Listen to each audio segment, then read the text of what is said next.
பிரதமர் திரு மோடி தலைமையில் இன்று நடைபெற்ற மத்திய அமைச்சரவைக் கூட்டத்தில் எடுக்கப்பட்ட முடிவுகள் குறித்து மத்திய அமைச்சர்கள் திரு பிரகாஷ் ஜவடேகர் மற்றும் திரு தோமர் செய்தியாளர்களை சந்தித்து வருகின்றனர். அதன் நேரடி காட்சிகளை இப்போது காண்போம். Of Indian and other drugs. So the consequential changes which were required in drug and cosmetic rules, we have today decided to make necessary changes in the rules also. तो आज की बैठक में किसानों के लिए 3 बड़े निर्णय हुए और उसके साथ साथ इन्वेस्टमेंट देश में आए इसके लिए भी निर्णय हुआ और कोलकाता एयरपोर्ट का नाम और उसके साथ साथ फार्माकोपिया कमीशन, ये भी 2 महत्वपूर्ण निर्णय हुए। तो इसमें आत्मनिर्भर पैकेज की भी जो घोषणाओं को आकार देने का काम किया है और कुछ उसके बाहर के भी है।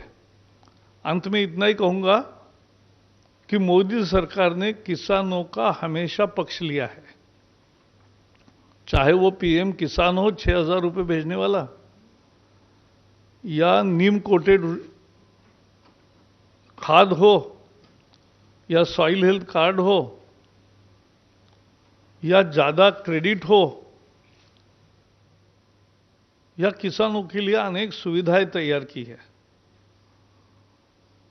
तो इसलिए ये किसान हितैषी सरकार है। मैं अब तोमर जी को दरख्वास्त करूंगा कि जो 2 महत्वपूर्ण उनके विभाग के निर्णय हुए हैं उसकी वो जानकारी देंगे।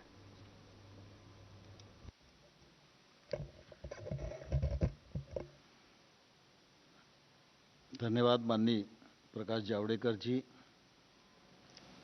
आदरणीय संजय अग्रवाल जी, आदरणीय दंतवाला जी और उपस्थित सभी मित्रों। 2014 में प्रधानमंत्री नरेंद्र मोदी जी अपने दायित्व को संभाले थे। तब से लेकर आज तक लगातार उनकी कोशिश है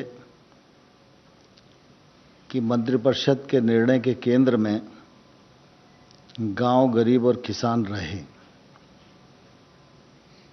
गरीब की ताकत बढ़े, किसान की ताकत बढ़े, खेती मुनाफे में आए, किसान की समृद्धता हो, गांव में संपन्नता हो, जिससे कि देश हमारा आगे बढ़ सकने में सक्षम हो। इसलिए गत 6 वर्षों में गांव के सर्वांगीण विकास और किसान की समृद्धि की दृष्टि से अनेक निर्णय हुए हैं, जो समय समय पर आप सबके सामने निर्णयों के रूप में आते रहे, जिनका क्रियान्वयन ठीक प्रकार से हो रहा है। हमारे देश में किसान की बात हमेशा होती रही है। अन्नदाता कहकर हम पुकारते रहे और जो संभव समय समय पर निवेश हुआ वह निवेश भी किया जाता रहा है। लेकिन इसके बावजूद भी हमेशा ये बात ध्यान में आती है कि किसान की माली हालत ठीक नहीं है। उसके अनेक कारण हैं। किसान परिश्रम करता है, पूंजी लगाता है,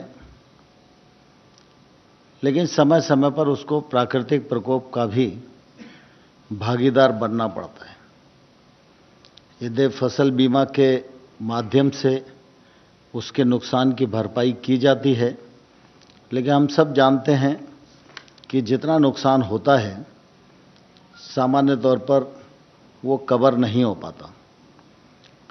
और दूसरी तरफ अगर हम देखेंगे तो किसानी के क्षेत्र में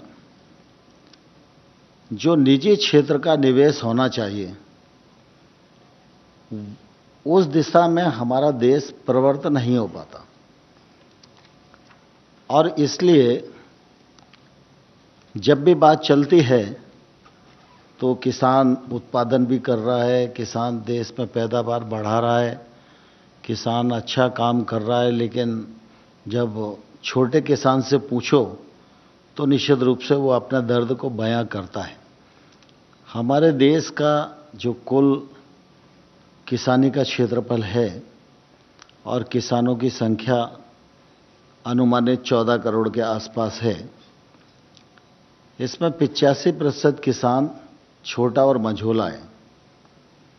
तो बड़ा किसान तो सब प्रकार के साधन अपने आसपास इकट्ठा करने में सफल हो पाता है, लेकिन जो छोटा किसान है उसको अपने उत्पादन का उचित मूल्य नहीं मिल पाता और इस वजह से उसको समय समय पर परेशानियों का लगातार सामना करना पड़ता है।